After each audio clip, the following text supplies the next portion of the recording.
Now I'll show you how to use new electronic fields, environmental requirements, and environmental criteria in public procurement system ProZorro.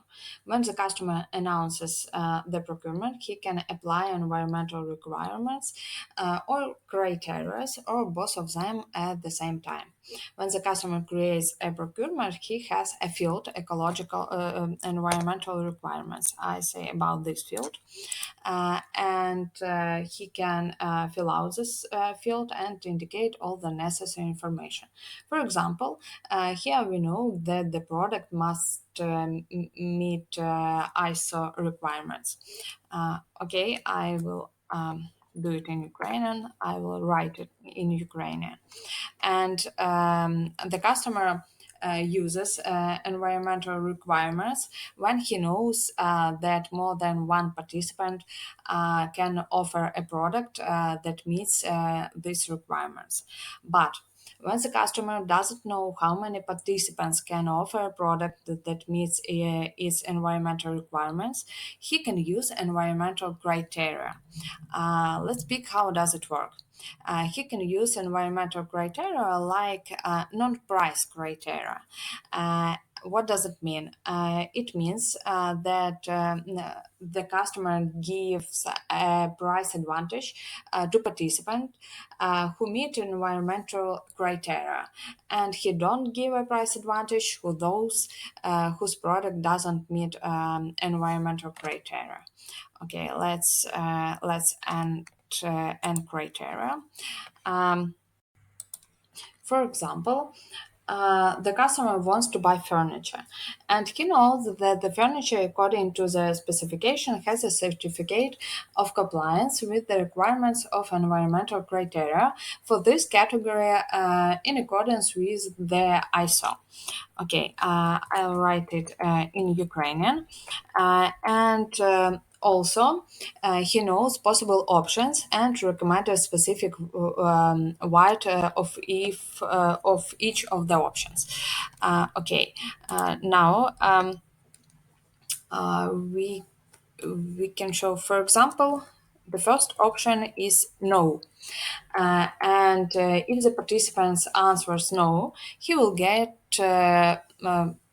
zero zero percent of advantage. He will get nothing. Um, okay, and when the participants answers, for example, not less than 50% of total, he will get 5%. Okay, I'll I will write it in Ukrainian.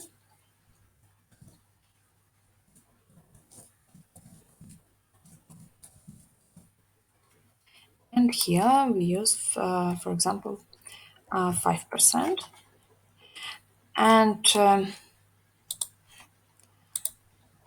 we add another option.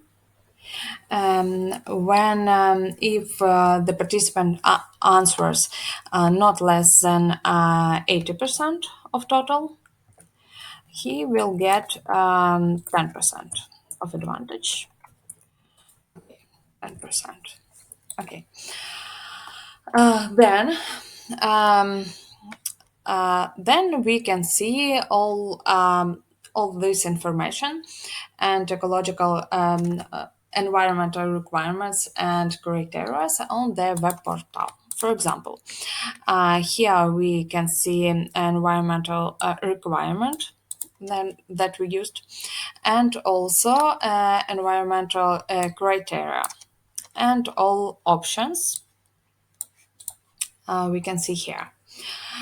Okay, also procurement that has environmental requirements or criteria is also labeled environmental requirements. Here we can see this label, environmental requirements. And also we can find procurements where environmental requirements or criteria have been used. And for this, we have a special filter on our web portal. For example, it is here. environmental criteria. And here we can see all procurements where environmental criteria or environmental requirements were have been used. Here we can see that this procurement is labeled environmental requirements. Here we can see requirement also, and now I'll show you that all these procurements has this label. Have this label. Okay.